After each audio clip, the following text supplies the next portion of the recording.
Assalamualaikum anak-anak. Selamat malam semuanya. Berhubung di sini Ibu membuat videonya di malam hari, jadi Ibu mengucapkan selamat malam kepada kalian. Ibu di sini akan menjelaskan tentang pengertian urai ketenangan hidup dengan menghindari sifat tamak. Ibu akan menjelaskan tentang 1. Pengertian sifat tamak, 2. Akibat buruk dari sifat tamak, 3. Isi kandungan dari surah Al-Humazah dan At-Takasur, 4. Menghindari ancaman neraka yang terkait dari sifat tamak terhadap harta.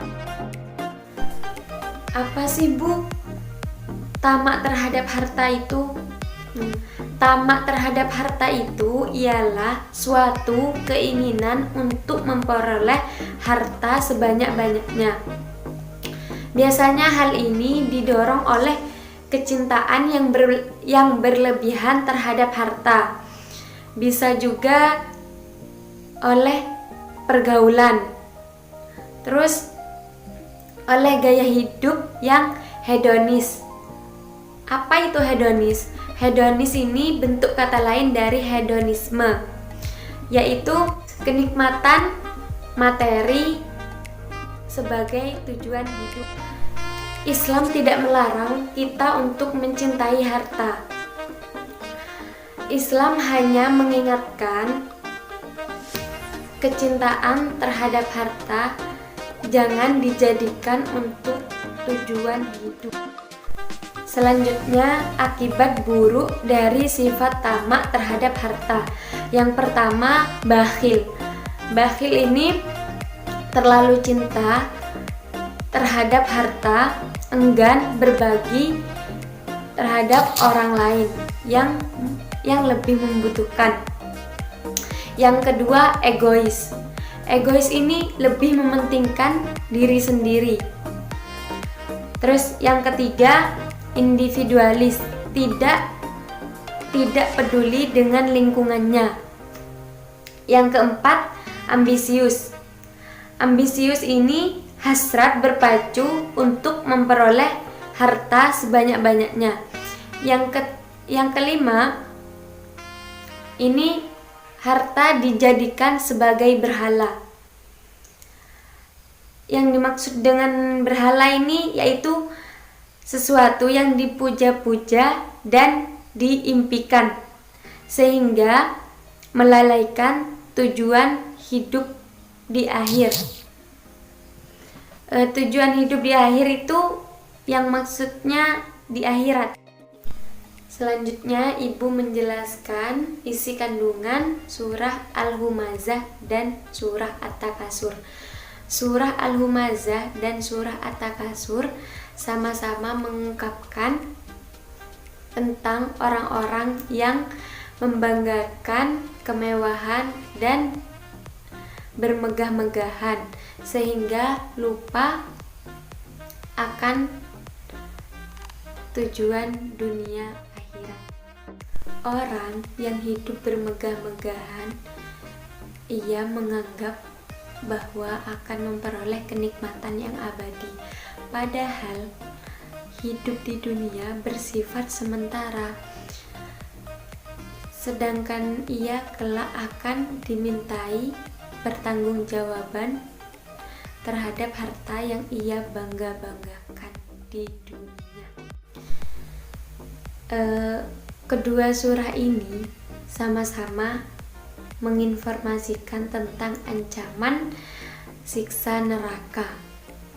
Orang yang mencela dan menyembunyikan akan berada di neraka hutomah. Sedangkan orang yang bermegah-megahan tentang harta sehingga lupa atau sehingga melalaikan dunia akhirat, ia akan berada di neraka jahim. Jadi kalian tidak boleh tamak terhadap harta. Ingat, harta bukan tujuan hidup. Terakhir, saya akan menjelaskan beberapa cara untuk menghindari ancaman neraka. Yang pertama, tidak membanggakan harta yang dimilikinya. Yang kedua, memilih pola hidup sederhana tetapi bermartabat. Yang ketiga, tidak menjadikan harta kekayaan sebagai tujuan hidup. Harta itu bukan tujuan hidup. Tujuan hidup kalian itu yaitu sedekah, bertakwa, menjalankan apa yang Allah suruh, menjauhi larangannya, itu bertakwa. Yang keempat, harta kekayaan tidak menjadikan lalai kepada Allah Subhanahu wa taala. Yang kelima, bersikap selektif dengan tidak menghalalkan segala cara, mencari harta yang halal dan thayyib, mencari harta yang halal, tidak memakan gaji buta. Yang ketujuh, menanamkan kesadaran bahwa harta kekayaan yang dimiliki merupakan amanah yang akan dimintai pertanggungjawaban di hadapan Allah Subhanahu wa ta'ala. Sekian dari Ibu. Semoga ilmu yang diberikan oleh Ibu bermanfaat. Amin ya rabbal alamin. Jika ada kata salah, Ibu mohon maaf. Jangan lupa jaga kesehatan. Apabila keluar memakai masker. Terus jangan lupa juga untuk cuci tangan. Itu pesan dari Ibu. Wassalamualaikum warahmatullahi wabarakatuh.